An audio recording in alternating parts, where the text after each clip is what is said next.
আমার নাম ফাতেমা। বয়স কত? বয়স 1998-তে জন্ম। 98-তে জন্ম, তার মানে ওখানে বলা যেতে পারে 22 থেকে 24 বছর বয়স। জি। আচ্ছা, জন্ম যে এলাকাতে? জামালপুর। জামালপুর, ওকে, ঠিক আছে, বলো পুরো গল্পটাই শুনি, একেবারে ছোটবেলা থেকে যেখান থেকে বলতে ইচ্ছে করে। আমার যখন বয়স 1 বছর, তখন আমার বাবা তার ভাইয়ের সাথে, মানে আমার কাকার সাথে রাগ করে জায়গা জমি বিক্রি করে ঢাকা নারায়ণগঞ্জ চলে যায়। আমার খালা ওখানে থাকে। আচ্ছা। তো এগুলো আমার মার মুখে সব শোনা। জি। তো ওখানে চলে যায়, যাওয়ার পর ওখানে আমি, আমার ছোট ভাই, আমি আমার ভাই দুজনে ছোট, আর সবাই বড়। তো আমার মা কাজ করতো, আব্বা কাজ করতো, বড় আপা কাজ করতো, এভাবেই। তো আমার যখন 5-6 বছর বয়স হয়, তখন দেশে চলে যায় নিয়ে। তো জায়গা কিনে ওখানে বাড়ি করে, করার পর স্কুলে লেখাপড়া করি। আসলে ছোট থেকে এতটা মানে মানে এতটাই দুষ্ট যে কোনো মানুষ হয় কিনা জানি না। এটা আপনি ছিলেন? হ্যাঁ, আমি মানে দুষ্টুমির ধরন কিরকম ছিল? ধরন বলতে যদি বলতো যে ওখানে যাস না, ওখানেই আগে যেতাম। আর পোলাপানের সাথে তো পারতামই না, মার খেতাম, আবার ওখানেই যেতাম। আচ্ছা। তো বাসায় আসলে আরো দিত মার, যে ওখানে যেতে নিষেধ করেছি তারপরও কেন গেছো, এরকম একটা ইয়া। আর স্কুলে যেতাম, মানে সাজগোজ জিনিসটা বেশি পছন্দ ছিল, যে বান্ধবীরা সাজতো। আর ছোট থেকে আমার নাচ গান এগুলোর দিকে মানে অনেক নারায়ণগঞ্জ থাকছি তো পুরো ফ্যামিলি সহ, মানে এইগুলো মানে আমার অনেক আগ্রহ ছিল? আগ্রহ ছিল ছোট থেকে। যে কোনো একটা হিন্দি গান, বাংলা, মানে যেটাই শুনতাম নাচা শুরু করতে? ওটাই মানে আমার মানে মুখস্থ হয়ে যেত, এরকম একটা। তো আমার মা বাবা এগুলো পছন্দ করতো না। আমি তখন সব ছোট, তো একটু আদরও করতো, আবার শাসনটা বেশি ছিল। তো সেই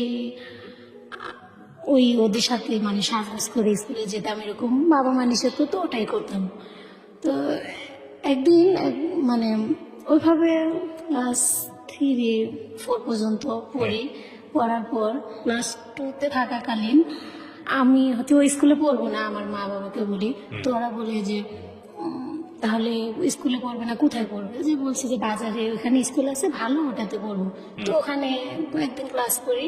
তো আমাদের ম্যাডাম বলে যে তুমি মানে কিভাবে যেন কথাটা উঠে, আমার তো এত মনে নেই, যে ওনার মেয়ে ডাক্তার, ঢাকা থাকে, ওনার একটা নাতি আছে, নাতনি ছোট।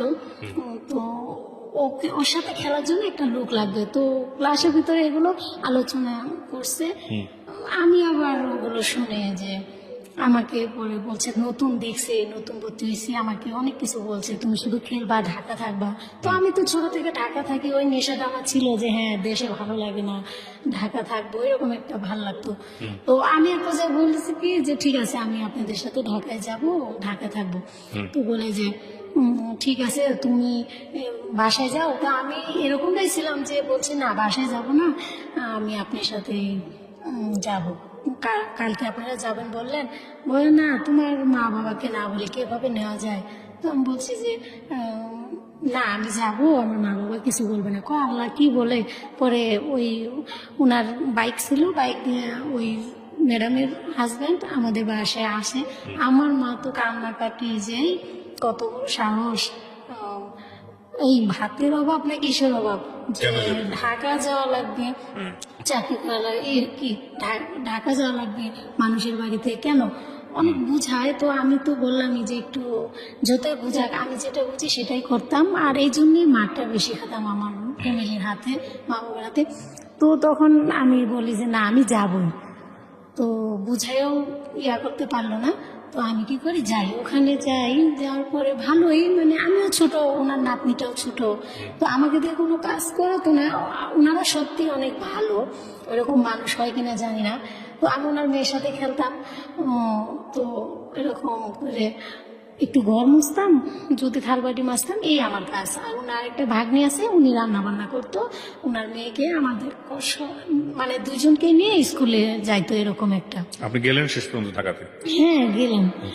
তারপর হচ্ছে ওইভাবে প্রায় 6 মাসের মতো থাকি। কত সাল সঠিক মনে নাই, মানে ওই বছরটা পড়তে যে পড়ি ওই বছরটাই তো হচ্ছে আমি দেশে যাই ঈদে আমাকে জামা কাপড় কিনে দেয়, আমাকে এমনি অনেক আদর করতো।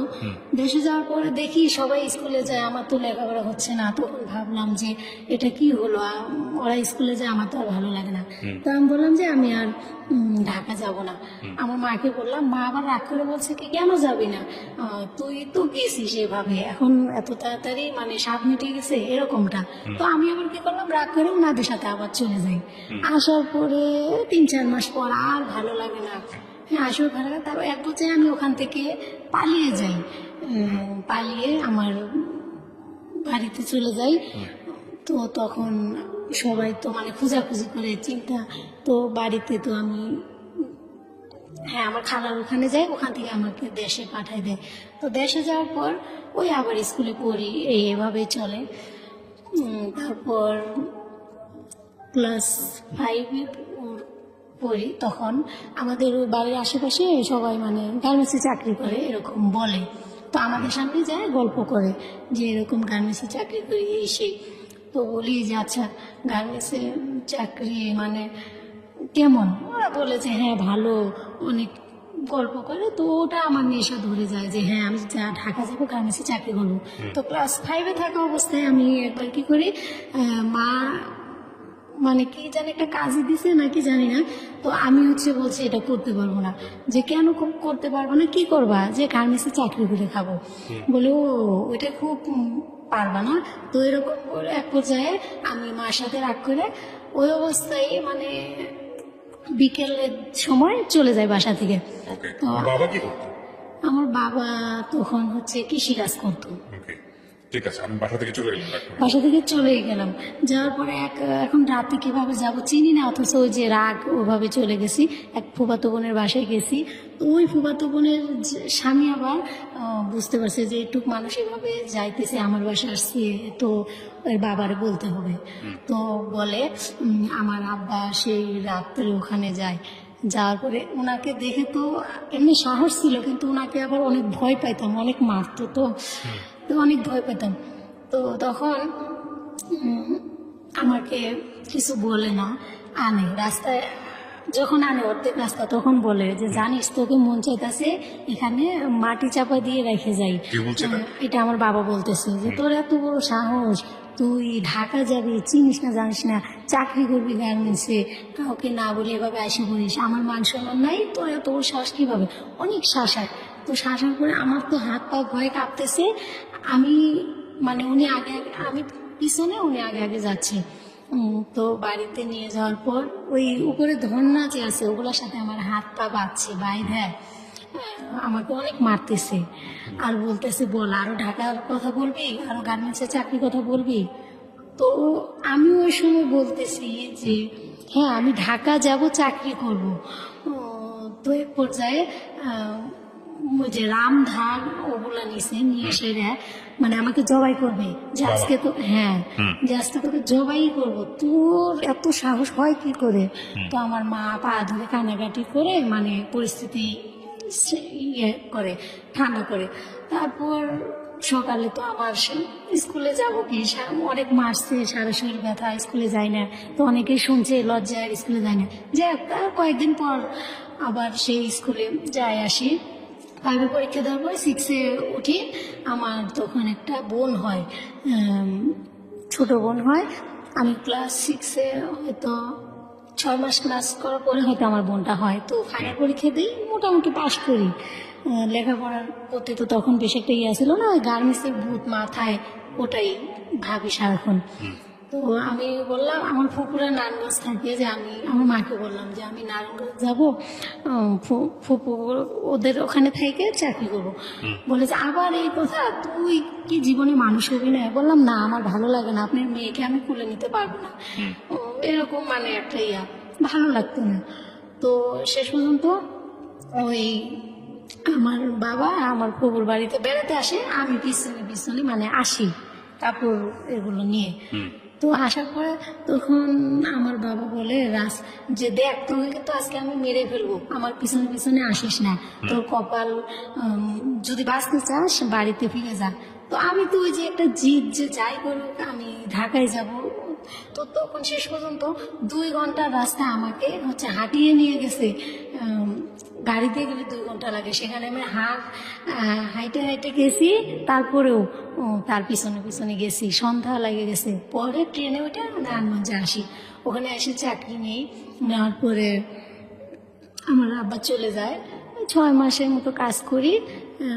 তো আমার আপা বলে যে দেখ, তুই নিজের ভালো কি জীবনেও বুঝবি না, তুই কি চাকরি করবি, কি তুই তো কিছুই কাজ জানিস না, বুঝোস না, ছোট মানুষ, অনেক কিছু বুঝায়। তো আমি তারপর 6 মাস চাকরি করার পর আপা বলে কি যে যা, তোরে আমি বই কিনে দিই, 7-এ যাই ভর্তি হবি, লেখাপড়া করবি, অন্তত SSC পাসটা কর, বুঝোস না কিসের গার্মেন্টস, তুই জানোস কি কষ্ট, এরকমটা বললে আমাকে বুঝায় পাঠাই দেয়। আমি আবার ওনার কথা শুনে যাই আমাদের বাড়িতে আয়সা করি। তো আয়সা সেরে আমি আর স্কুলে ভর্তি হই না। তো তখন আমার এক চাচাতো ভাই যায়, আমার চাচাতো বোন থাকে এই সাভার। তো ওখান থেকে আমার চাচাতো ভাই যায়। যাওয়ার পর আমি বলি যে আমি ওর সাথে ঢাকা যাব, যে কেন ওর সাথে ঝগড়া হবে? চাকরি করব। আচ্ছা, মানে আপনার কোনো কিছুতে আপনার ভালো লাগে না, না, স্থির না। হ্যাঁ, আচ্ছা, হ্যাঁ। যে আমি গার্মেন্টসে চাকরি করবো, ওটা মাথায় চাপছে, ওটাই করব। এই বলে যে না, ওখানে যাই কি চাকরি করবা, কাজ জানো, যে হ্যাঁ কাজ শিখছি একটু একটু, এরকম বললে মানে ওকে একটু বুঝাই সুঝাই ওর সাথে আইসা পড়ি। তো আমার বাবা মা তখন আর কিছু বলে না, যে প্রথমেই শুনে নাই, এখন আর কি শুনবে। তো যাই, ওদের ওখানে যায় থাকি।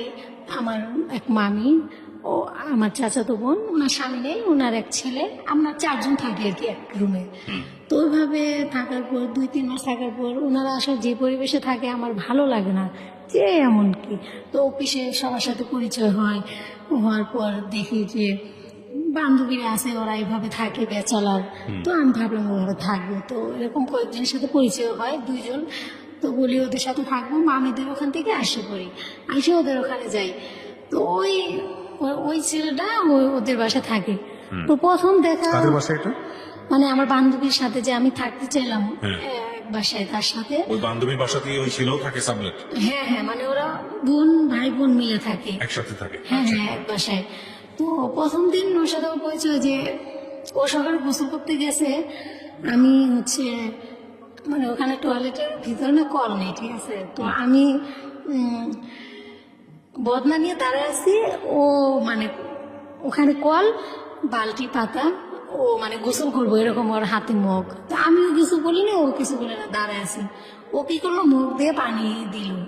তো ভাবলাম যাই হোক, ওভাবে নিয়ে টয়লেটে গেলাম। এই হলো ওর সাথে আমার প্রথম দেখা। ওকে। তারপর থেকে আমি কথা বলতাম না, ও বলতো না। তো পরে দেখি যে একই অফিসে, কি ব্যাপার এক অফিসে। তো আমার এক ফ্রেন্ড আছিল, ওকে আবার পছন্দ করতো। তো সবাই বলতো যে ওকে পছন্দ করিস, তো ওর চেয়ে তো ওর বান্ধবীটা ভালো, মানে আমার কথা বলতো। তো এক পর্যায়ে আমার বান্ধবী আবার ওকে পছন্দ করতো না। তো ওর এক বন্ধু আমার কথা যখন বলে, তখন বলে ঠিকই তো বলছিস, ওর থেকে তো ওই বেটার, মানে এরকম একটা ওরা কথাবার্তা বলে। তারপর তো এভাবে আমাকে সরাসরি, আমি ওনাকে তারপর থেকে ছোট ভাই ডাকতাম, যে ছোট ভাই নাম ধরে আমিও আপনি বলতাম, উনিও আপনি বলতো, ছোট ভাই বলে ডাকতাম। তো এইভাবে কাজ করি, অফিসে চলে। তো ঈদের ছুটি আসে, তো আমি তো সবসময় বোরকা পরতাম, আর সবসময় মানে স্বাভাবিক সাদাসিধে ভাবে চলাফেরা। তো ঈদের ছুটির দিন বান্ধবীরা সবাই শাড়ি পরবে, একটু সাজবে, ওই ভূত মানে ওরা সাজবে আমাকে বলছে। তো আমি কি করছি, মানে গ্রাম্যে সাজ যেটা বলে, ওই সাজটা আমার অনেক পছন্দ ছিল। যে ওই গ্রাম্যে ভাবে যে কাপড় পরে, লাল চুড়ি, এইভাবে ফুল এক সাইডে এইভাবে দিয়ে যে এই সাজে, ওইভাবে সাজে গেছি। সবাই তো অবাক, যে কি ব্যাপার, এইভাবে মানে ও তো এইভাবে আসে না, এইভাবে সাজছে, সবাই ছবি উঠাচ্ছে এরকম। তো অনেকেই তারপরে ও তো দেখে মানে খুবই মানে ওভাবে তাকাই রয়েছে। ওইভাবে ওই দিনটা গেল, ঈদে বাড়িতে গেলাম, আসলাম। আসার পর তখন দেখি সবাই আমাকে মানে অনেকেই এর আগে বলতো, অনেকে স্থানীয় ছেলেরা যে আমাকে পছন্দ করে এরকম। তাই আমি বলতাম না, আসলে আমি এসব বুঝি না, কিসের পছন্দ এসব, আমি এসব ঝামেলায় জড়াতে চাই না। তো তখন ও আবার আমি তো ওকে ছোট ভাই বলি, ও তো বিষয়টা জানতো যে যেহেতু ও তো পছন্দ করে না কিভাবে বলি, তো এভাবে ওকে বন্ধুকে দিয়ে বলায়। তা আমি বলি আল্লাহ, ওকে তো আমি ছোট ভাই বলি, এটা কিভাবে সম্ভব? আর ওর বাড়ি কই আমার বাড়ি কই, তো কখনো সম্ভব না। তো অনেক কিছু বলি, তো আমাকে সরাসরি বলে যে দেখো আমি তোমাকে সত্যি ভালোবাসি, তোমাকে ছাড়া আমি আসলে বাঁচতে পারবো না। সরাসরি বলে? হ্যাঁ, সরাসরি বলে। আমি তো রাগে মুখে যা আসছে তাই বলছে, আমি কিন্তু এমনি কাউকে বকি না, অথচ ওই অবস্থায় এত বকা দিছি, ও মানে হ্যাঁ করে তাকাই গেছে যে আমাকে এত বকতেছে, ও তো দেখা যায় ভদ্র, এত বকা আর কোথা থেকে দিচ্ছে এরকম। তো তারপর এইভাবে অফিসের ভিতরে মানে ও সাথে আমি কথা বলি না, ও বলতে চায়, এইভাবে ঝামেলা কয়েক মাস কাটার পর এখন পরে এক সময় এক পর্যায়ে হলে আমার ভালো লাগে যায়। হ্যাঁ, যে আমার বাসায় যাইতো, আমার বাসায় আমি এক আপার সাথে যেতাম, আমি আবার অন্য বাসায় থাকতাম পরে, তো আমার বাসায় যাইতো, আমার এক আপার সাথে রুমমেট সাথেও পরিচয়। তো তখন এক পর্যায়ে ভালো লেগে যায় যখন, তখন আমাকে বলে বিয়ে করবে। আমি বলি ওরে আল্লাহ, বিয়ে এইসব তো এখন না। বলে যে না দেখো, বিয়ে না করলে তাহলে কিসের ভালোবাসা? তো বললাম ও তাই। তো তখন বয়স কত আপনার? আমার বয়স ওই তো মানে চাকরি করতে আসলাম, এখানে 6 মাস কাজ করলাম, মানে আর 12-13 বাড়িতে বছর? গেলাম। হ্যাঁ, মানে বাড়িতে থেকে আবার তো মানে 2 মাস পরে, ওই 1 তো মাস পরে 12-13 বছর। আসলাম। আপনার ছেলের বয়স মানে ওই ছেলেটার বয়স কত তখন? ও আমার সাথে হয়তো ওরও বয়স তেমন একটা বেশি না, সঠিক আমি জানি না, ওকে তো আমার চেয়ে বড়ই হবে। ওকে। তারপর তো তারপর এইভাবে ওই বিয়ে করতে হবে? হ্যাঁ মানে ও বলতে, তো আমাকে বলতেছে, আমি বলি যে এটা আসলে কিভাবে সম্ভব? তো আমার বাবা আমার ওখানে বেড়াতে আসে, আমি তখন ফোনও ইউজ করি না, আমি বুঝি না ফোনের বিষয়ে। তো আমার বাবা আসে বলে যে আমার বাড়িতে বেড়াতে যখন আসে, ওর বোনেরা এর ভিতরে সব টের পায় যায় যে আমাকে ও পছন্দ করে, আমিও পছন্দ করি, বা আমাদের যে একটা সম্পর্ক এরকম কিভাবে যেন বুঝে বা জানি না। তো আমার বাবা যেদিন আসে, ওর বোন দুইটা মানে এক পর্যায়ে সাজগুজ করে মাথায় বড় বড় চুল এভাবে সাইডে দিয়ে আমার বাসায় আসে, উন্না কিভাবে যেন নিয়ে ওইভাবে আসে। তো তখন আমি ওদের দেখে অবাক হয়ে যাই যে ওরা এখানে কেন? আইসে সেরে ওই বাসায় মানুষের কাছে বিচার দেয় যে দেখো, আপনারা দেখেন আমার ভাইটাকে ভুলাইয়া ফালাইয়া এই যে বাসায় আনে, আমার এটা খায় ওইটা খায় এটা নেই, এরকম একটা কিছু বিচার দিয়ে গেল। তো আমার বাবা দেশে থেকে আসছে, এগুলো তো কিছুই জানে না, বা আমিও তো কিছু বলি নেই। আমাদের যা ও পছন্দ করে, আমি পছন্দ করি, অফিসে দেখা হয় এতটুকুই। আর আমার বাসায় মাঝে মাঝে আসতো, আমার রুমমেটের সাথে তার পরিচয় ছিল এই জন্যে, বা আমার হয়তো 2টা নিয়ে আসতো। তো আমার এরকম বলার পরে আমার বাবারে আমি জীবনে কোনো সময় আসলে কান্না করতে দেখি নেই। তখন কি বিয়ে করছেন আপনারা? না না না, তখনও বিয়ে করেন? বিয়ে করিনি, কান্না করতে দেখেন নাই? তারপর কখনো জীবনে কান্না করতে দেখিনি। অথচ সেই দিন তারা যখন এসে ওইভাবে বিচার দিয়ে গেল, বাড়ি ভর্তি মানুষ, আমার আব্বা ঘরে বসে আছে, আর সবাই বলতেছে যে আজকে এর বিচার হবে, বিচার আরো কি কি অনেক কিছু হয়তো বলছে, অতটা মনেও নেই। তো আমার বাবা শুধু আমারে বললো যে আচ্ছা তুই কি এগুলো করার জন্যে এইভাবে এই ঢাকা শহর আসছিস? এই জীবনে তো সবই করলি, এটাই বাকি ছিল না? তো এইভাবে মানে তার চোখে পানিগুলো টলমল করতেছিল, এভাবে আমারে বলতেছিল। তো এই প্রথম আমি তার চোখে ওরকম পানি দেখতে পাই। তো আমার ওই বয়সটার সময় আমি টয়লেটে যাই, মানে এত ভাবে মানে মুখ চাপে ধরে কান্না করি, যেটা আসলে কষ্ট পান আপনি? হ্যাঁ, বাবাও কষ্ট পায়? হ্যাঁ। অনেক তারপর মানে ওনার ওটা দেখে অনেক কান্না করি। তো পরে হাত মুখ ধুয়ে এসে তো বাবার বলি যে আপনি খাইতে দিছি, খাইলো না, যে ঘুমান। তো পাশের রুমে বেচালার থাকে, ওনাদের সাথে ঘুমাতে দিলাম। তো যাক আল্লাহর রহমত, ভালো ভালো আর কিছু হয় নাই তখন। তো উনি সকালে চলে গেল, আমি ওখানে থাকলাম। তো চাকরি করি এভাবে, আরো আরো কি হয়েছে হয়তো কিছু তো মনেও থাকে না, এত বছর আগের কথা। তো যাই হোক, ও আমাকে বলে, ও আমার নিয়ত যে এত কিছুর পরে তো আসলে ওই ছেলেকে তো ওর কাছে বিয়ে বসবো এটা তো অসম্ভব। তো আমার মনের একটা টার্গেট যে আমি দেশে চলে যাব, সামনে পয়লা বৈশাখ আসতেছে, এরকম একটা টার্গেট। তো ও তখন বলে যে ও বুঝতে পারে বেতন দিবে হয়তো 2-3 দিন আগে। তো ও বুঝতে পারে ও ছেলে পেলে ভাড়া করে, যে আমাকে যেভাবে হোক। আমি ওকে বলি যে হ্যাঁ ওকে বিয়ে করব। ও আমাকে বলে আমি রুম নিছি, সত্যি মিথ্যা ও জানে সেটা, বলে রুম নিছি। আমি শুধু ওর কথায় হ্যাঁ হ্যাঁ করে গেছি যে ঠিক আছে, যে বলে রুম নিছি আমি তো তোমাকে বিয়ে করব।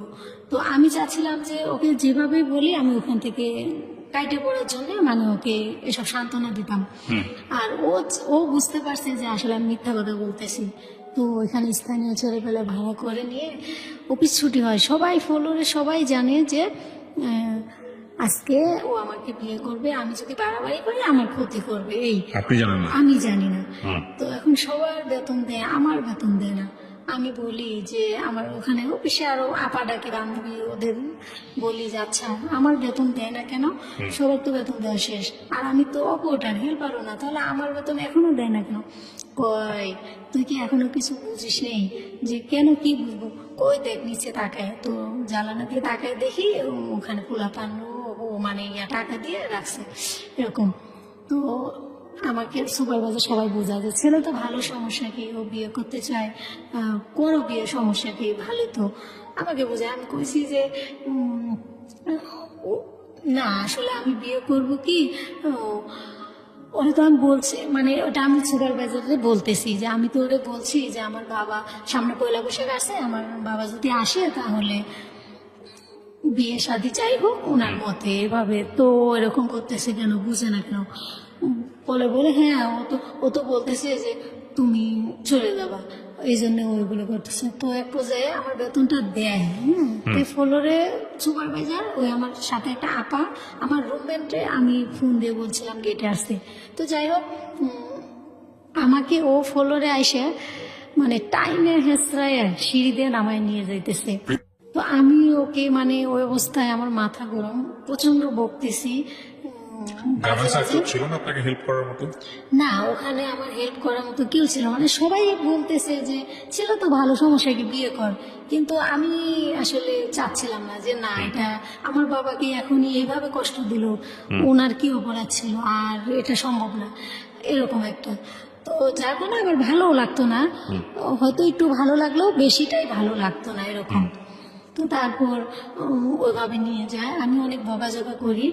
তো গেটের সামনে নিয়ে ও আমার রুমমেট আসে, আসার পরে ওরে বলতেছে কি ব্যাপার তুমি ওর হাত ছাড়ো, এরকম করতেছো কেন? হ্যাঁ মানুষের অমানুষের মতো ব্যবহার করতেছো। তো ওরা বলে কি যে চুপ থাকেন, আপনি কথা বললে আপনার ওই সমস্যা হবে, চলে যান। কয় আমি ওরে না নিয়ে যাব না, কয় আপনি ওরে নিতে আসলে আপনার ঝামেলা হবে। তো এক পর্যায়ে দুইজন দুই দিক থেকে আমার হাত ধরে টানাটানি করতেছে রাস্তার ভিতরে, এরকম পরিস্থিতি। তো ওখানে আবার স্থানীয় এক আঙ্কেল দোকানে চা খাচ্ছে, আবার ওনার ভাসতে মানে ভাইয়ের ছেলেরা এই ছিল এই কাজের সাথে জড়িত। তো উনি বলছে এই কি হয়েছে, এখানে আস, একটা মেয়ের সাথে এরকম করতেছিস, মেয়েও তো দেখতেছি ছোট, ওর সাথে এরকম কেন করতেছে? তো সব ওরা বলে যে এরকম এরকম ও রুম নিতে বলছে, ও বিয়ে বসবে, এখন দেশে চলে যাবে, এরকম সব বললো। তা আমি বললাম যে না দেখেন আঙ্কেল, আমার বাবা আসবো, এই বিয়ে শাদীর বিষয়টা কিভাবে আমি একা ইয়া করবো। তো এরকম বললাম, বলার পরে বলে যে ও তো ঠিকই বলছে। তো ও বলে না ও তো মিথ্যা কথা বলতেছে, ও তো বেতন টাকা পাইছে, ও আজকেই চলে যাবে, কালকে সকালে তো খুঁজে পাবো না, ওরা বিয়ে করবো কিভাবে? তো আঙ্কেল বলে যে এই বেশি বুঝো, চুপ করো। ওর বোনদের ডাকায়, ওর বোনরা আসে, ওর বোনদের সব বুঝায় বলার পরে ও বলে না আমি ওকে আজকেই বিয়ে করবো। তো ওকে একটা থাপ্পড় দেয় যে ঠিক আছে আজকেই বিয়ে কর, ওর যা লাগে আমি দিব, মানে ওর ঘরের যা ফার্নিচার লাগে আমি দিব, ওর গয়না দিয়ে সাজিয়ে নিয়ে যায়, তাহলে ওকে আজকে বিয়ে পড়ায় দিব যা। তো তখন বুঝায় সোজা ওর বোনেরা আগে চলে যায়, ও চলে যায়। তখন আমি ভাবলাম যে যাক বাঁচলাম, এরকম একটা ইয়া। তো তো আসার সময় ও আমাকে বলে এই রুম নিচে টাকা দিয়ে যা। তো আমার তো মাথা ওই সময় এমনিতেই মানে রাগ। তো আমি বলছি কত তরুণ ভাড়া, কই 2400 টাকা দিলাম, 100 টাকা ভাঙতি নাই, তো বলছি নিয়ে আর 100 টাকার বিষ খাবি। রাগের মাথায় এগুলো বলে এসে বললাম। এখন বাসায় আসার পর আমার আর ভালো লাগে না যে একটা মানুষকে এভাবে বললাম, এটা কি করলাম, একটা জীবনের ক্ষতি করা। তো একটা যদি কিছু করে ফেলে তাহলে আল্লাহর কাছে তো আমি অপরাধী হবো, মানে এরকম একটা ভিতরে মানে জাগলো যে এটা কি করলাম। তো এক পর্যায়ে ও নাকি, এটা ওর মুখে শোনা কথা, ও নাকি সবাইকে ফোন দিয়ে বলছে যে আমাকে মাফ করে দাও, আমাকে আর কোনোদিন পাবে না, এসে অনেক কিছু নাকি বলছে। তো এক পর্যায়ে আমার কাছে ফোন নাম্বার ছিল, আমার কাছে ফোনটা দেয় নাই, আমি ফোন দিছি যে আচ্ছা আপনি কই, তখন আপনি করে বলি যে আপনি কই। তো আমি কই সেটা তুমি জানে কি করবা, যে না আপনি দেখেন আমি ওটা বলছি, রাগ করেন না, ঠিক আছে। বলে আমি এমন জায়গায় আছি কোনোদিনও ফিরে আসবো না, এর জন্য তুমি দায়ী। তো বললাম দেখেন কিছু কইরেন না, ঠিক আছে আপনি আমাকেই চান তো যান, আমিও আপনাকেই চাই, তো আপনি কিছু করেন না, বাসায় যান, কালকে সকালে এই অফিসের সামনে আপনি আসবেন। তো অনেকক্ষণ কথাবার্তা বললে এরকম একটা ওর প্রতি একটা টান এসে গেল যে এটা কি করলাম, এরকম মানে বলছি কথাগুলা। তো সকালে আমার তো ফোন দিছে আসো, যে আসবো। কেন, কই তুমি রাত্রে কি বলছিলা, না আসলে সব কিন্তু রেকর্ড করা আছে, তাহলে কিন্তু বুঝবে। তো বললাম যে আচ্ছা আসলে কি হবে, যে আসলে কি হবে, তোমাকে বিয়ে করবো, ঠিক আছে বিয়ে করলে তো শান্তি, ঠিক আছে। তো গেছি ওর বন্ধু বাড়িতে নিয়ে যায়, তো সবাই অফিসের ভাবছে, আমরা দুজনে তো অফিসে যাইনি, তার পরের দিন সবাই ভাবছে আমাদের বিয়েটা হয়ে গেছে, তো বিয়েটা তো হয় নাই। পরের দিন আমাদের রাতের 12টার দিকে বিয়েটা হয়। কাজী অফিসে মানে রান্না বান্না করে কি কি মানে এরকম। আমার আমার বাসায় জানতোই তো না। ও তারপরের দিন সকালে যে আমি যাই, আমার রুমমেটে শুধু বলি যে আপা আমি এক জায়গায় যাইতেছি, যে কোথায় যাও, যে আপনার পরে বলবো। তো এই দিক দিয়ে তো আর আমি বাসায়ও আসি না, আমার বাবা আমাকে অনেকবার ফোন দেয়, ফোনটা তো ধরি না। তারপর রাত্রের 8টার দিকে ফোন দেয়, তখন আমি ওদের ওখানে, যে রাত্রের 8টা-9টার দিকে কাজী অফিসে নিয়ে আমাদের বিয়ে হবে, এই ফাইনাল। তো আমার গায়ে যে আগের দিন 3 পিস পরা ওইটাই, আর কিছু না। তো আমার আব্বা ফোন দিয়ে শুধু বললো যে আচ্ছা আজকে আমার জিজ্ঞাসা করে যে তুমি কই, আমি মিথ্যা কথা বলছি যে আমি বাসায়, যে বাসায় এখনো মিথ্যা কথা বলতেছো, এই জীবনে আর কত আমাদের কষ্ট দিবা, তুমি এখন তো বাসায় না, ও যা করতেছো ভালোই করতেছো, আজ থেকে মনে করবো আমার একটা মেয়ে মারা গেছে। তো ওই কথা বলে ফোনটা কেটে দেয়, আমি বারবার ফোন দিয়ে ফোন অফ করে রাখে। আমি অনেক কান্না করি যে আসলে সবই তো গেল, আর কি করার আছে, কিছু তো করার নাই। তো এক পর্যায়ে ওইভাবেই কাজে অফিসে নেয়, একটা নাকের ফুল কিনে আনে, চুড়ি, পেঁচে এতটুকুই, এভাবে নিয়ে কাজে অফিসের বন্ধুরা যায় মিষ্টি কিনে। এখন কাজই বিয়ে পড়াবে না, আমার কাগজপাতিতে বয়স হয় নাই, এগুলা ওর কাগজপাতিতে হয় নাই, আমি চাকরি করি অন্য কাগজ দিয়ে, ও অন্য কাগজ দিয়ে চাকরি করে, ওর খালাতো ভাইয়ের কাগজপাতিতে এই। তো কাজী এখন স্থানীয় ছেলে পেলে ওরা তো বলছে, টাকাও দিছে, আবার অনেক ভয় দেখাইছে।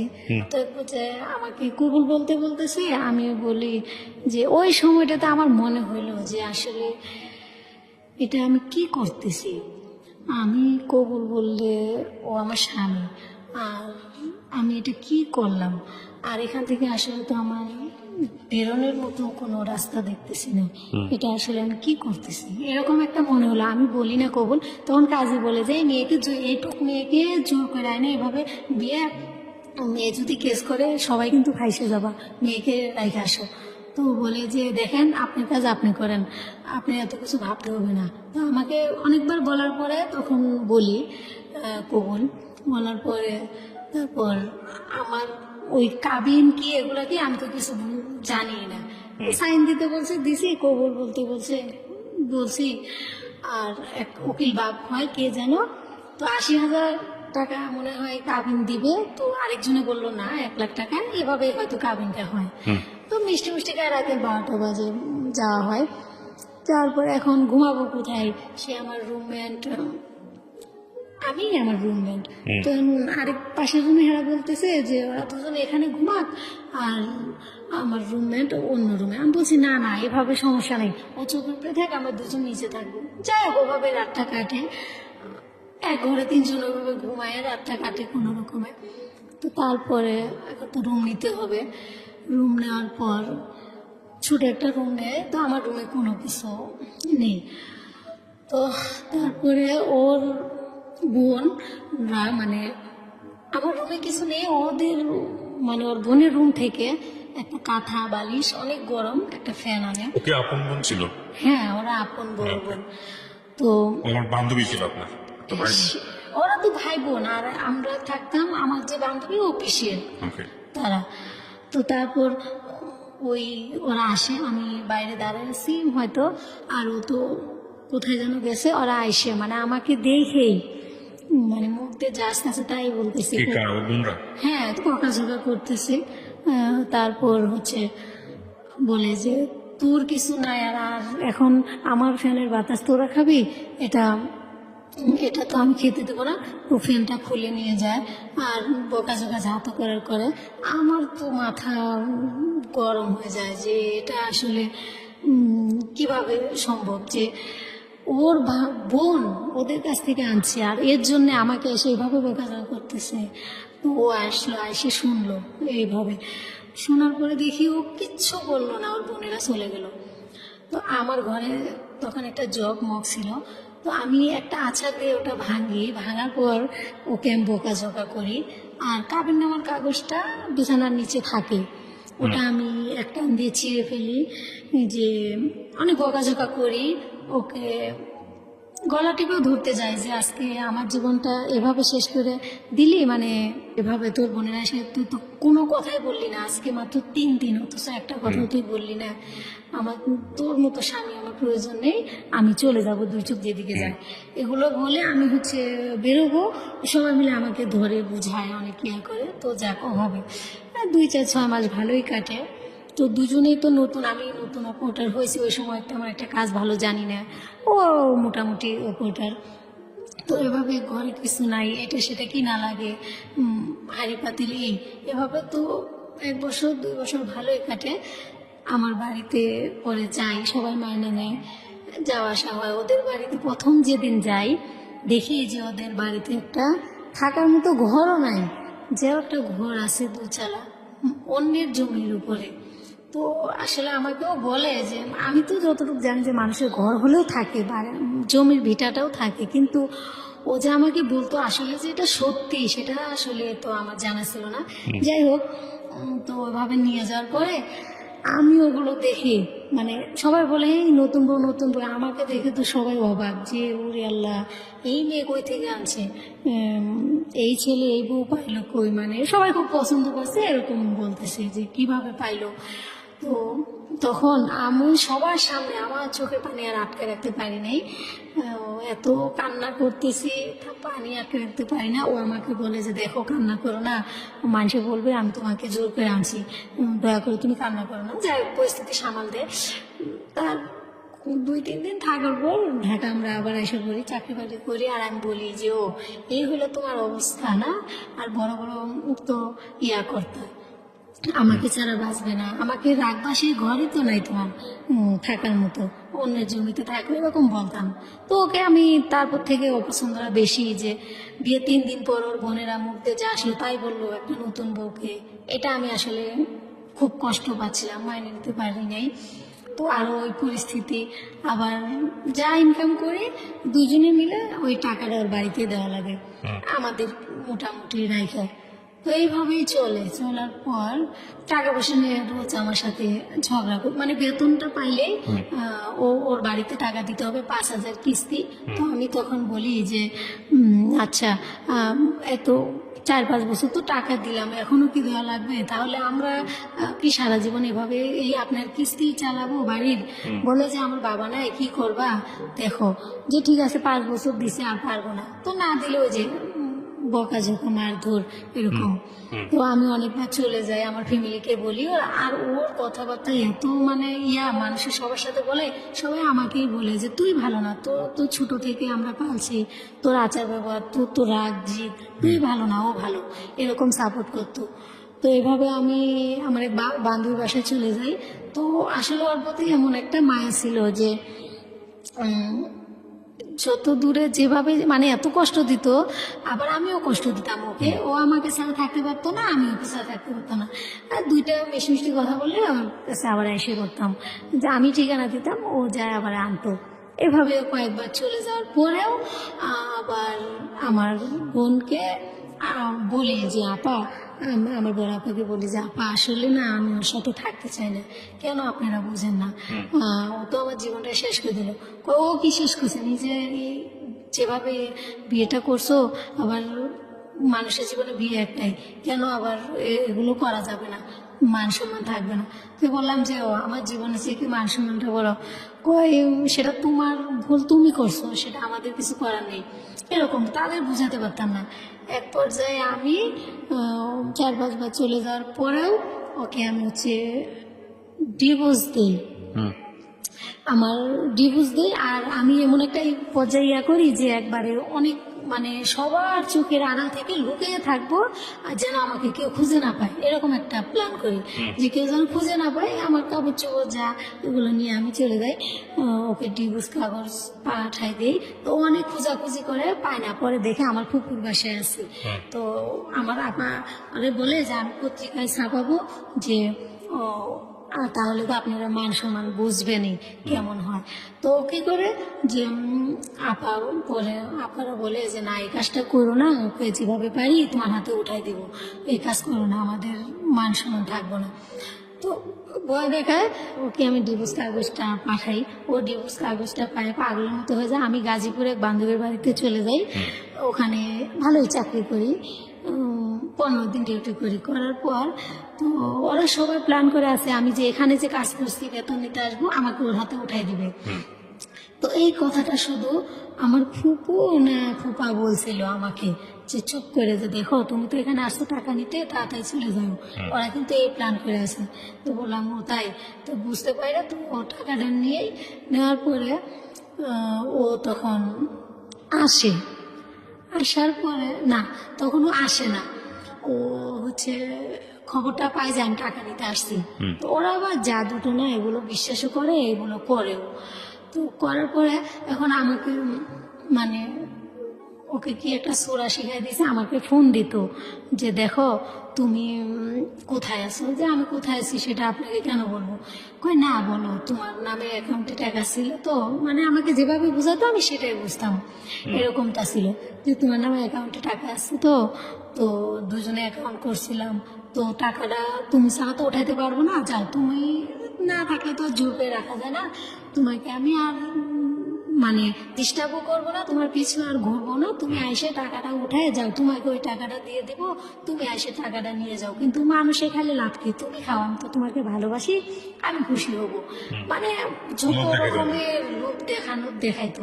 তো আমিও তো ওই যে আমি বললাম যে ও আমাকে যেভাবে বোঝাইতো সেটাই বুঝতাম।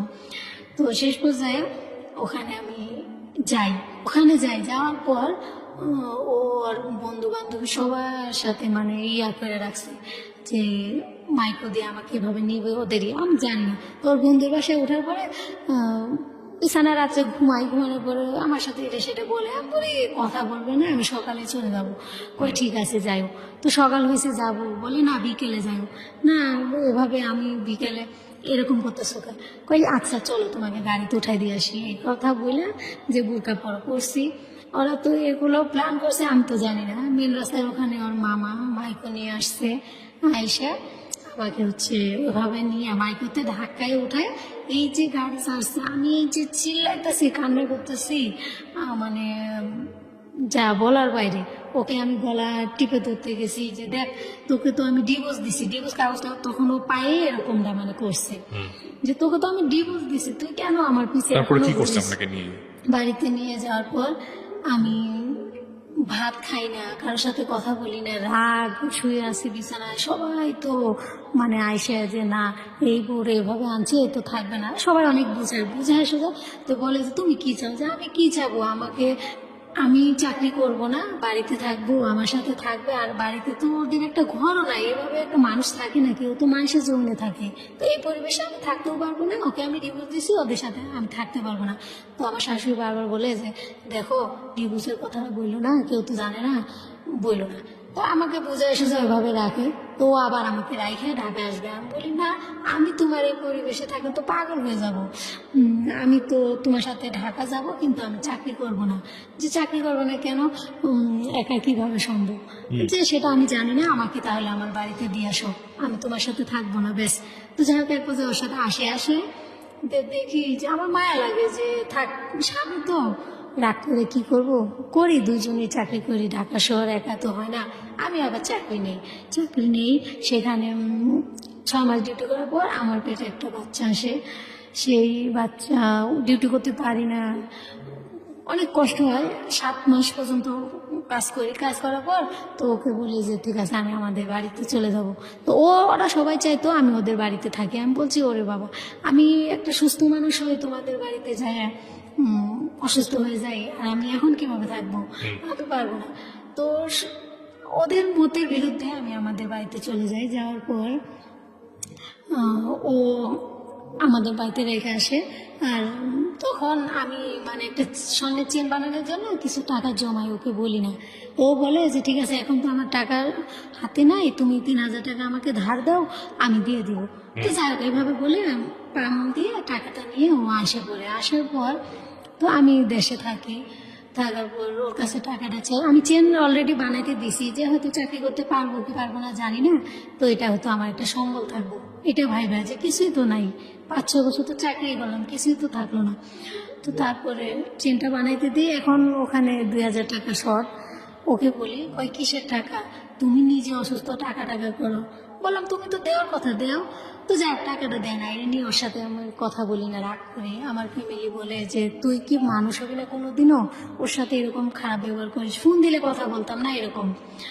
তো ও বলতো যে দেখো, আমি তো এখন খাইতে পারি না, চলতে পারি না, তোমার টাকা কি করে দেবো? তো তখন আমি অনেক ধরনের কথা বলতাম যে দেখো, তুমি খাইতে পারো না, চলতে পারো না, আমাকে ছাড়া হচ্ছে না না, আর এখন তুমি খাইতে পারো না, এরকম অনেক কিছু বলার পর তো তখন আপনি যে সেকেন্ড টাইম ওর সঙ্গে থাকলেন, ও কি আপনাকে বিয়ে করেছিল? যেহেতু আপনি ডিভোর্স দিয়ে দিয়েছেন, বিয়ে না করে আপনারা থেকেছেন। হ্যাঁ, বিয়ে Okay. মানে সবাই বলে যে এটা ডিভোর্স হয় না এক পক্ষ থেকে, তাই এই জন্য আর বিয়েটা প্রয়োজন হয় নাই। তো তখন একটু যে আমার বাচ্চাটা হয়, তো বাচ্চাটা মারা যায়। ও আবার ঢাকা আনে। ঢাকা আনার পর আমার ওখানে আমার বোনের মানে ওনাদের ফ্যাক্টরি আছে, গার্মেন্টস, ওখানে ওকে কাজে দেয়। আমি বাসায় থাকি। ওখানে কাজে দেওয়ার পরে তো আমাকে এতদিন বলতো যে আমার ভুল। আমার আপা বলে যে দেখি এখন কার ভুল, বাচ্চাটা তো মারা গেছে, তো আল্লাহ যা করে ভালো করে এখন দেখবো কে ভুল কে সঠিক। তো এরকম একটা ইয়া। তো ও আমার সাথে যেরকম যেরকম করে আমি মানে আমার আপাকে সবটা বলি। তো ও এক পর্যায়ে কি করে, ওদের আপার ফ্যাক্টরি থেকে অনেকগুলা গেঞ্জি, মানে লেডিস সুন্দর সুন্দর প্লাজো, শার্ট এগুলা তৈরি হয়। তো তো সেগুলো নিয়ে লুকায় রাখে রুমে। তা আমি হঠাৎ করে মানে ওই সানসেট উপরে রাখে। আমি বলি যে এগুলো কি, দেখি দেখি। ওরে প্রশ্ন না করে আমার আপার কাছে নিয়ে যাই যে আপা, এই দেখেন এগুলো আমার রুমে। এগুলো তোর রুমে? মানে ওরে জিজ্ঞেস করছি যে ওরে কি জিজ্ঞেস করবো, এগুলো পাইলাম আপনারে দেখাইতাছি। তো ও আবার একদিন খুঁজে। তো আমি বলি কি খুঁজেন? কয় যে আমি এখানে কাপড় রাখছিলাম। যে হ্যাঁ, কাপড় তো রাখছিলেন, আমারে তো বলতে পারতেন, বলেন নাই তো। তো আপনারে দেখাইছি, আপার কাছে তো দিছি, আপা আপনি ডাকছে। তো আপা সেই দিন ওরে মানে অনেক অপমান করে যে তুমি, আমি তো মানুষকে এমনি দেই, আর তুমি এই কাজটা কিভাবে করলা? তুমি আমার বোনের স্বামী, তুমি চাইলে তো মুখ দিয়ে বলতে দেরি, তোমাকে তো 10-20 দেওয়া ব্যাপার না, তুমি এই কাজটা কিভাবে করলা? মানে ওকে সব দায়িত্ব দিছিল, মানে সবার বেতন দেওয়া, এই দেওয়া, এরকম একটা দায়িত্ব ছিল। তো বলার পরে আপুকে বললাম, আপা যাই করেন, ওর সাথে আমি আর থাকতেই পারবো না, আমার সম্ভবই না। তো তখন বলে যে কি করা যায়? তো তখন আমি বলি যে ওকে আসলে এমনি তো যাইতে বললে যায় না, তো ওকে যেভাবে পারি এখান থেকে তাড়াতে হবে। তো আমি নারায়ণগঞ্জে যে আগে থাকতাম, ও দুলাভাই, ওখানকার দুলাভাই একটা স্থানীয়, সেই দুলাভাইয়ের সাথে সব বললাম যে ভাইয়া আগের বারও ওই ডিভোর্সটা দিয়েছিলাম ওনাকে নিয়েই, যে এমন এমন, তখন তো ও ছিল না, এখন তো এ আছে, তো এই দেখেন এরকম নিয়ে আমার বাচ্চাটা এরকম মারা গেছে, আবার আসছি, এই হলো আমার জীবন, সব বলছি। যে ঠিক আছে তুমি ওকে নিয়ে কোনো রকমে আমার এখানে যেভাবে পারো আসো, তারপরে ওকে এখন সাথে নিয়ে ডিভোর্সটা করাবো। তো যাই হোক, ওকে পার্কের কথা বলি যে চলো আমরা ঘুরতে যাই, ঠিক আছে চলো, গেছি। ওই ভাইয়া আসছে, আসার পর তো ও তো দেখে অবাক, তো ও ভাইয়াদের বাসা নিয়ে যায় কাজী অফিসে, ও ওখানে অনেক কান্নাকাটি করে যে দেখো তোমার এগুলো মনে ছিল। তখন আমি ওকে অনেক কথা বলি যে আমার জীবনটা নষ্ট করার জন্য তোমার আজকে এই অবস্থা, মানে তোমাকে আমি একবারে আমার জীবন থেকে বাতিল করে দেবো, তুমি আমার Divorce জীবনে কি দেন আপনি? হ্যাঁ ওকে সাইন করাই। আর ও আবার মানে ওই একই কাগজে মানে কাজের কাছে থাকে, আর আগের বাচ্চা ইয়া করি, তো ওকে সাইন করাই, ও সাইনটা করে কান্নাকাটি করে। যাই হোক, ও ভাবে ওকে তাড়াই দেওয়া হয়, ও আয়সা করে। আয়সা করার পর আমি আবার ওখানে থাকি। 2-1 মাস থাকার পর আমি আবার হচ্ছে সাবার, মানে আবার আমি এই এলাকায় আসি। আসার পর ও কিভাবে যেন টের পায়, আবার আমাকে কথা ভুলায় ভালায় ফেলায়। তো আমিও ওর কথার জালে ফাইসে যাই যে হ্যাঁ যে আপনি আবার বিয়ে করলেন, বিয়ে করছেন নাকি আপনি মিথ্যা আকাশ শুরু করেছেন? হ্যাঁ আবার তো বিয়েটা হয়নি, যে কেন হয় না সেটাও বলতেছি। বিয়ে হয়নি, বাট একসঙ্গে থাকছেন। শেষমেশ কি করছেন? আমি বুঝতে পারছি আপনার গল্পটা যেভাবে গেছে আপস এন্ড ডাউনে, ঠিক আছে। আপনি ওর সঙ্গে আতেন নাকি চলে গেছেন? না, আমি ওর সাথে নাই। লাস্টলি যে চলে আসছেন তখন কি আবার ডিভোর্স দিচ্ছেন? হ্যাঁ, সেটা আমাদের ফ্যামিলি থেকে। ফ্যামিলি থেকে ডিভোর্স। এই ঘটনাটা কবে হচ্ছে? এই ঘটনাটা এই 1.5 বছর আগে। 1.5 বছর আগে হচ্ছে। শেষমেশ যেটা হলো, ও আপনার জন্য বহুবার পাগল ছিল, এবং শেষ পর্যন্ত যেটা হয়েছে যে ও আপনাকে ছেড়ে দিয়েছে, এখন আপনি ওর জন্য পাগল হয়ে গেছেন। ও কি বিয়ে শাদী করেছেন? বিয়ে করছে, হ্যাঁ, আমার পরে মেয়েটা হওয়ার পর। আপনার কি বাচ্চা কাচ্চা হয়েছে ওর ঘরে? হ্যাঁ, আবার তো আমার আরেকটা মেয়ে হয়েছে। মেয়েটা কোথায় এখন? মেয়েটা ওদের বাড়িতে। আর আপনার সঙ্গে ডিভোর্স হয়েছে কত বছর? ডিভোর্স হয়েছে এই 1.5 বছর। 1.5 বছরের মতো। এই 1.5 বছরে কি আপনি অন্য কারোর সঙ্গে সংসার করা বা কোনো কিছু? না না, ওসব কিছু না। তো আমার একটাই কষ্ট যে আপনি কি রেডিওর মাধ্যমে ওকে কিছু বলতে আসছেন? না, আমি তাহলে? ওকে কিছু বলতেও আসিনি, ওকে বিশ্বাস করাতেও আসিনি। আমি শুধু এখানে আসছি যে আমার মা বাবার মনে যে আঘাতগুলো দিছে, আর আমার মা বাবা আমাকে আমার ভালোই চাইছে, তারপরেও তাদের এত কষ্ট দিছি, যার কারণে আজকে আমি সুখী হতে পারিনি। এই রিয়েলাইজেশনটা, এই মূল্যায়নটা খুব গুরুত্বপূর্ণ। হ্যাঁ, খুবই গুরুত্বপূর্ণ। আপনি ছোটবেলা থেকে যদি একটা জিনিস দেখেন, আপনি একটা মানে অস্বীকার করার কোনো উপায় নেই, আপনি অবাধ্য ছিলেন পরিবারের। শুধু তাই না, এটা কোনোভাবেই মানে ডেফিনেটলি আপনার সঙ্গেও আপনার হাজব্যান্ড যে আচরণ করছে সেটাও অ্যাকসেপ্টেবল না। কিন্তু একটা মানুষকে যদি আপনি ছেড়েই দিবেন মন থেকে, ডিভোর্সের সিদ্ধান্ত তো নিয়ে তো তার সঙ্গে সংসার করার কোনো মানেই হয় না। আপনি ডিভোর্স দিচ্ছেন, তারপরে সংসার করছেন, 1 বার না 2 বার না, কয়বার হয়েছে এরকম? এরকম ডিভোর্স আমি 2 বার, একবার আমি দিই, পরে ওকে নিয়ে দেওয়ার পরে ও তো আবার আমাকে নিয়ে যায়। ফাইনালি তো আরেকবার দিচ্ছেন। ফাইনালি আমার বাবা ওদের বাড়িতে যায়, মানে আমার বাড়িতে 1 বছরে এত মানে অত্যাচার করছে যে বলে শেষ করা যাবে না। মানসিক ভাবে, হ্যাঁ। শারীরিক ভাবে এত অত্যাচার করছে যে আমার মেয়েটা তখন ছোট, 2 মাস বয়স, ও ঢাকায় আসে, আর আমার খোঁজ খবর তো নিতেই না, আমার সাথে কথাও বলতো না। তো এই চাপটা আমি নিতে পারতাম না, তখন আমি ওর জন্য পাগল হয়ে গেলাম যে সংসারের প্রতি, সন্তানের প্রতি একটা মায়া এসে গেল। তো এরকম আমাদের এই ইয়া নিয়ে সারা এলাকার ভিতরে মানে বিচার সালিশ সবার মুখে এই কথা। আচ্ছা ফাতেমা, আমি আপনাকে একটা কথা বলি, সেটা হচ্ছে আপনার এই গল্প থেকে যদি আমাদের কিছু শেখার থাকে, আপনি দেখেন বিষয়টা ঠিক আছে কিনা। সেটা হচ্ছে, মন হচ্ছে একটা অবাধ্য জন্তুর মতো, শক্তি আছে মনের। হ্যাঁ, সে যুক্তি মানে না, সে যুক্তির ধার ধারে না। যখন মনে হবে যে পৃথিবী বলবে না ঠিক না, তখন আমার মন বলতেছে এটা ঠিক। তো এই মনের কথা শুনে যে মানুষটা সবসময় নড়াচড়া করে, যে মানুষটা সবসময় মনকে নিয়ন্ত্রণ করতে জানে না, তার আসলে মনুষ্য জীবন থাকে না। তার তো নিজের ক্ষতি হয়, তার চারপাশে যারা থাকে তাদেরও ক্ষতি হয়। আপনার কখনো মনে হয়েছে ছেলেটা ভালো, আপনি ওর সঙ্গে থাকছেন, কখনো মনে হয়েছে ছেলেটা ভালো না, বের হয়ে গেছেন, ডিভোর্স দিয়ে দিচ্ছেন। ওর মনে হয়েছে যে না, যেমনি হোক মেয়েটাকে আমার কাছে রাখতে হবে, ও চেষ্টা করছে। এরকম করতে করতে করতে করতে শেষ পর্যন্ত দুজনের জীবনে একটা ভয়ঙ্কর স্পট পড়ে গেছে। আপনি গল্পটা কেন বললেন আজকে রেডিওতে এসে? আমার মেয়েটার জন্য, আমার মা বাবার জন্য দুইটাই অপশন। আমার মেয়েটা হচ্ছে, আমি তো ওর সাথে যোগাযোগ করতে পারি না, আমি পাশের বাসায় ওদের কাছে ফোনটা দিই, দেওয়ার পরে ওরা হচ্ছে, আমি জিজ্ঞেস করি আমার মেয়ের বিষয়ে, তো ওরা মাঝে মধ্যে বলে যে না তোমার মেয়ে মাশাআল্লাহ ভালো আছে, কিন্তু তোমার কথা তো বলাই যায় না। যে কেন বলা যায় না, যে তোমার শাশুড়ি যদি শুনে বলে যে খবরদার ওর কথা বলবি না, এরকম। মেয়ের বয়স হলো যখন ওখানে নিয়ে আসছেন? মেয়ের বয়স, আমি 1.5 বছর, তখন ওর বয়স 1 বছর হবে। তার মানে ওর তো কোনো স্মৃতিই নাই আপনাকে নিয়ে সে অর্থে। স্মৃতি নাই বলতে, ওই যে যে বিয়ে করছে, যে মেয়েটাকে বিয়ে করে, তো সেই মেয়েটাকে মা ডাকে, সেই মেয়েটাকে নিয়ে মানে খুব তো আমাকে চিনেই না, জানে না। তো আমার এটা যে আসলে আমার জীবনে যে কথাগুলো আমি জানি না, এভাবে আসলে বলতে পারবো কিনা কোনো দিন ওকে। তো ও যদি, আল্লাহ ওকে হায়াতে বাঁচায় রাখুক, ও যদি কোনো দিন কখনো শুনে, তো আসলে ও যেন মানে এই কষ্টটা ওর মনে যেন না থাকে যে আমার মা এভাবে আমাকে রেখে চলে